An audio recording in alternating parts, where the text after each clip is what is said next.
G'day there, I'm Hugh, and here is just a quick video on holding the stick with correct grip.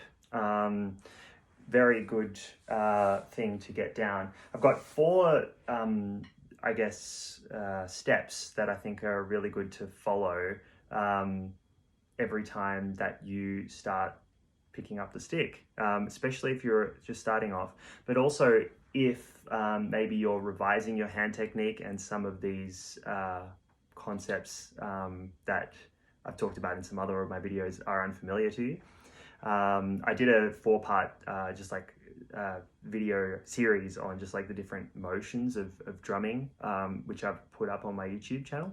And I realized that the prerequisite for all of those motions is the correct grip. So, and it's amazing with grip, just even this, it might seem like a really simple thing, but just the slightest little deviation in a certain way in that you're holding the grip can really, small things can make big differences. So especially if you're struggling with any of the motions or finding that generally you're a bit tense when you play or you can't get the speed that you want, this is really good. So here are the 4 steps. First step to holding the grip, I'll call it the seesaw point. It's also called the fulcrum, but let's think of it as a seesaw point. Seesaw point's good because the stick is going to move like a seesaw in our hand. We're going to hold the stick between our thumb and our index finger. We're going to find about 1/3 of the way up the stick. So a good thing is thinking maybe like find halfway and go down a little bit. And we're going to grip the stick with the pad of our thumb, and we're going to push the stick into this side of our index finger here. So we kind of have this sort of thing going on like that. And I also like to leave space in the hand, so there's almost like $1, you could fit $1 coin right in the middle of your hand there. So you get this feeling good, this kind of point here, and what we really want to think of is we want to think of this point as like a hinge. This part of the grip is one of the most, well, I would say one of the most important parts of the grip, because it's where the stick is going to rotate in your hand when you play. So what we're going to do is establish this position, make sure that you're not gripping the stick like this, grabbing it. We don't want to be grabbing it, we're kind of pinching it. Think about more of a pinch. We're not wrapping, try to not let your finger wrap around the stick like this. And you'll see why that's important in a second. If I'm holding the stick like this, I can move the stick as if it was a hinge, like this, between these points. I don't want to be, here's the thing, if my hand's facing down like this and I grab it, this stick will move up and down like that. So if you have your wrist facing down, grab it this way, and then the stick's going to move up and down. And just notice how it moves, the stick sort of moves into the gap between the 2 fingers. We don't want the stick moving this way, because that's not how a hinge works. A hinge is going to work by having the stick, imagine there's a bolt going through your 2 fingers. I also, at this step 1, try doing this a few times. Close your eyes and just move the stick with your other hand. Just move it. And think about the feeling. Think about the feeling of that stick moving between your fingers. It feels kind of weird. And try to take note of how much pressure you need to keep the stick there. So think about the pressure and think about the feeling of this. The feeling is really important, because then when we start playing, you'll be able to remember that feeling and put it into the drum. So we spent a lot of time on step 1, right? But that for good reason. Step 1, the step 2 is going to be the straight step. So we're going to turn our hand upwards so that our palm is facing the ceiling. Let me put this other stick down.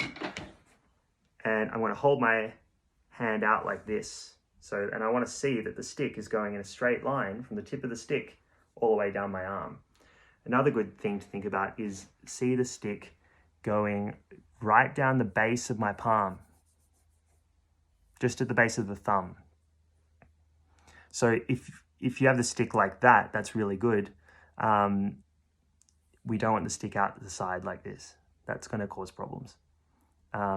So we get it in a straight line. And then the third step, while our fingers up like this, is going to be the finger step.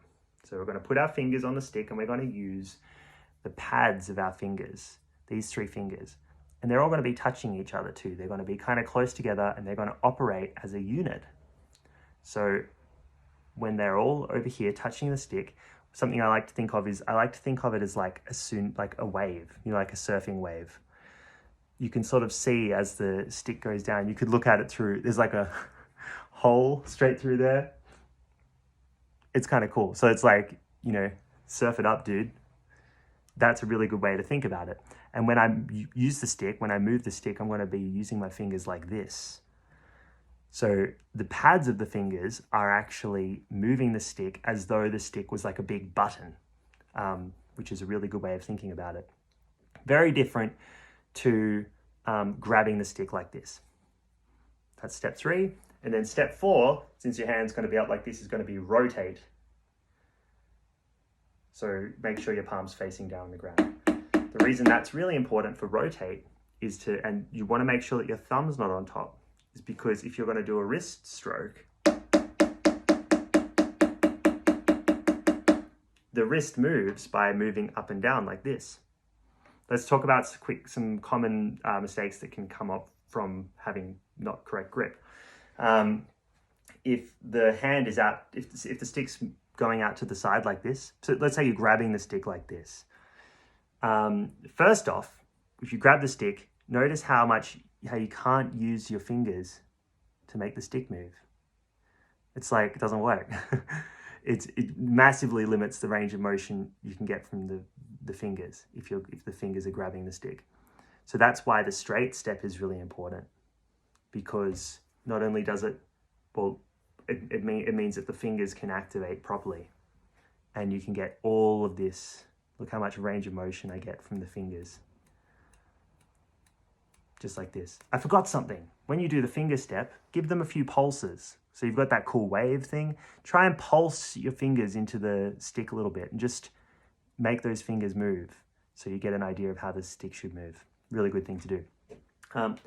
So the other thing that can happen is that when the stick is not in a straight line down your hand and it's off to the side, what ends up happening is that in order to make the stick go up and down, if I have to rotate my hand like this. See how my hand, I'll exaggerate it by putting it to a 90-degree angle.